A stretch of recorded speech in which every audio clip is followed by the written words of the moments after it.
This right here will tell you a lot about early signs of many different problems. At the end of this video, you're going to have the ability to understand a lot about what's going on inside your body just by looking at your foot or someone else's foot. Right here, we have the heart and we have the foot. And this little connection between the heart and the foot is your blood vessels.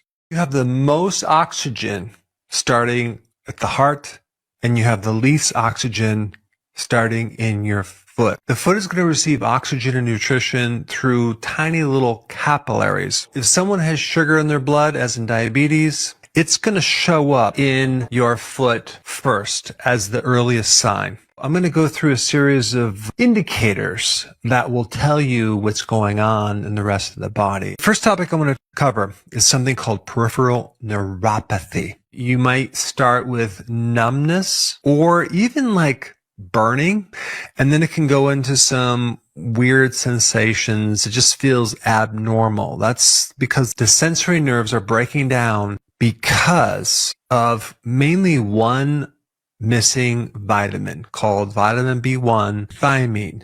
There's not enough thiamine in that nerve to allow the nerve to work. That nerve is dependent on B1. You need a very special type of B vitamin that has been changed to a fat-soluble version.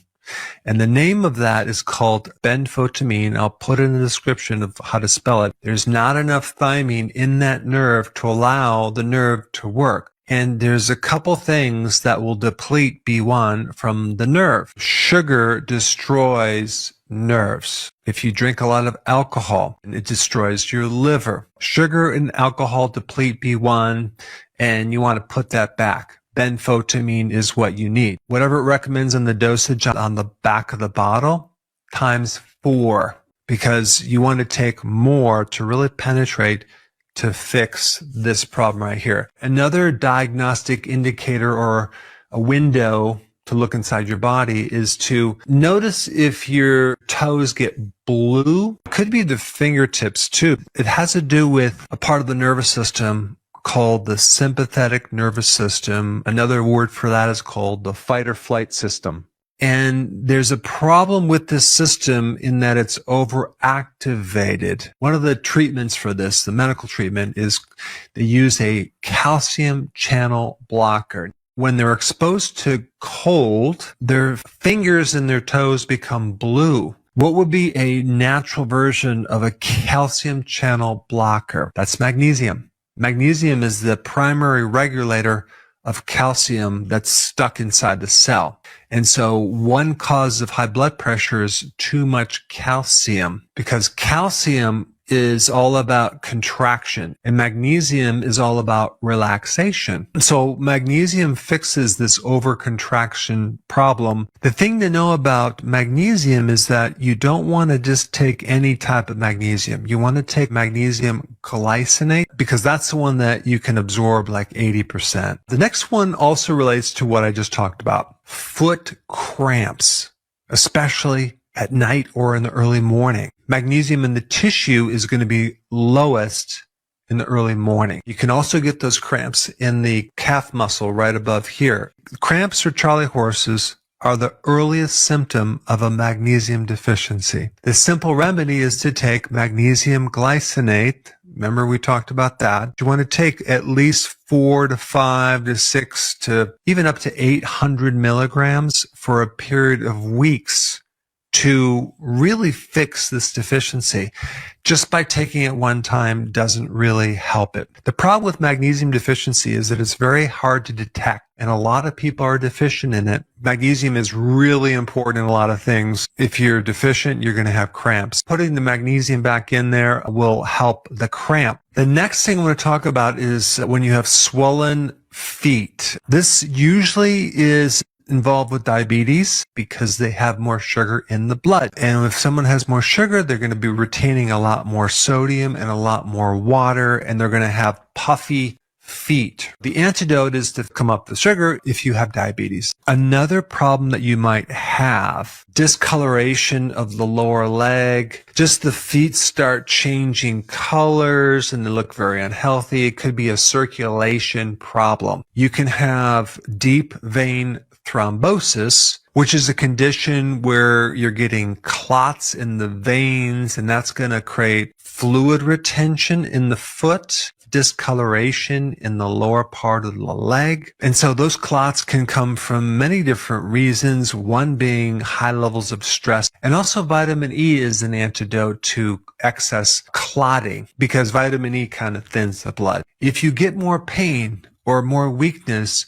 when you exercise, suspect something called intermittent claudication and get it checked out from the doctor because that's a vascular problem. And with that problem, you get better when you rest. Next problem is big toe pain right here. That's gout. Gout usually is a problem with too much uric acid. Some people even notice if they cut down their oxalates, their toe pain goes away. And that would be like spinach, almonds, chocolate. The antidote to high levels of oxalates, whether it's a kidney stone or whatever, is magnesium, and prevent the kidney stone situation or the oxalate arthritic situation that some people have. Other ways that you can diagnose things on your foot, if you have an ulcer on the foot, that's classic diabetes because you're not getting enough oxygen. In a diabetic situation, if you notice, the toes of the feet get destroyed first, and then it moves up this way. This is why they have to sometimes remove the toes in diabetics. Completely unnecessary. You need that benfotiamine, and you need to get on a low-carb diet, but unfortunately, you probably won't hear that from your doctor. They're more into managing your symptoms. Couple things with the nail bed. You can look at the nail bed of your toes and tell a lot about your overall health. Like, for example, if it's like yellowish, that could be fungus, but it could be jaundice too with the liver. But if there's a fungus, that means there's a problem with your gut. And you can fix fungus by adding probiotics and really getting healthy, starting with your gut. Now, there's all sorts of remedies as well, like tea tree oil and iodine on the toenail. If your immune system is weak because you don't have enough vitamin D, then the yeast wins. And of course, yeast lives on sugar, so you're going to have to get off sugar as well. If there's funkiness with the toenail, like splitting, let's say it's curving up or curving down, these are all indicators of not necessarily disease, but nutritional deficiencies. But in this video, I just wanted to give you some insights on how to use your foot as a diagnostic window to other issues. And if you want to know more information about the nail beds, you should watch this video right here. Check it out.